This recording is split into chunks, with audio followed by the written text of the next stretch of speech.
দিয়ে দিলাম, উনি এটাকে হিয়ারিংয়ের কাছে পাঠাবে। আজকে আমরা 8 দফা দাবি দিয়েছি, বুঝছেন। প্রথম দাবি হচ্ছে বামনহাট থেকে এবং দিনহাটা থেকে যে ডেমু লোকাল ট্রেনগুলো চলবে সেটা বন্ধ হয়ে গেছে, সেটাকে চালু করা।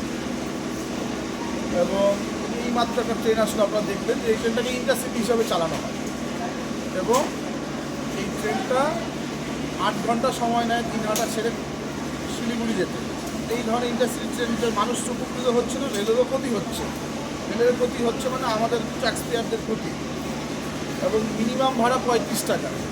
আপনি উত্তরবঙ্গ রাষ্ট্রীয় পরিবহন সংস্থার গাড়িতে 24 টাকা দিয়ে আপনি পৌঁছে যাবেন ভালোভাবে, তাহলে মানুষ ট্রেনে উঠবে কেন? এটা পরিকল্পিতভাবে রেলের ক্ষতি না। এই কারণে আমরা বলছি এই ট্রেনটাকে অল স্টপেজ লোকাল ট্রেন হিসেবে চালন করা। দ্বিতীয় দাবি হচ্ছে দিনহাটা থেকে উত্তরবঙ্গ এক্সপ্রেসের কোটা বৃদ্ধি করা, টিকিট। হ্যাঁ। চতুর্থ, বামুনহাটের প্ল্যাটফর্ম লেন বৃদ্ধি করা এবং কোচবিহার স্টেশনের প্ল্যাটফর্ম লেন বৃদ্ধি করা।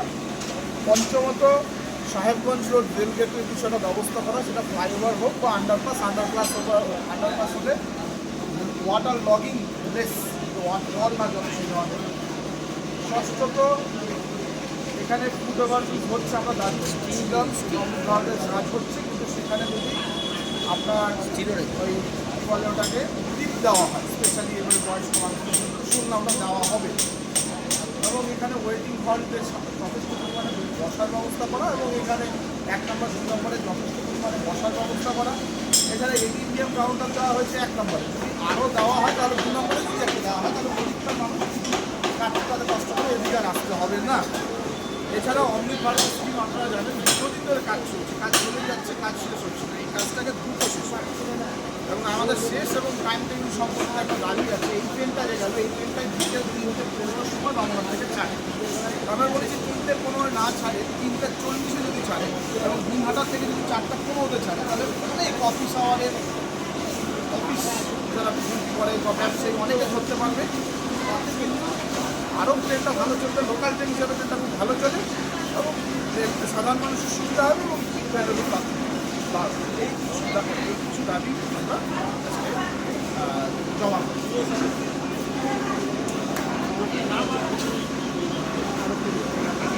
আমাদের সংগঠনের নাম হচ্ছে কোচবিহার দিনহাটা রেলযাত্রী মঞ্চ।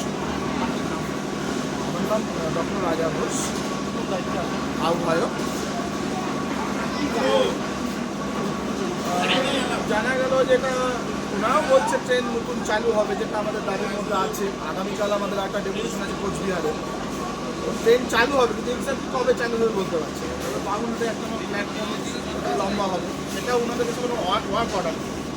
এটাই এই কারণে আমরা দীর্ঘদিন ধরে দিয়ে যাচ্ছি এবং দিয়ে যাবো, যতদিন তো বলতে আমরা শেষ দিই, যতদিন আমরা দেখবো যে হ্যাঁ আমাদের দাবিগুলো মানা হয়েছে পূর্ণভাবে বা মানে গুরুত্বপূর্ণভাবে আংশিকভাবে, ততদিন আমরা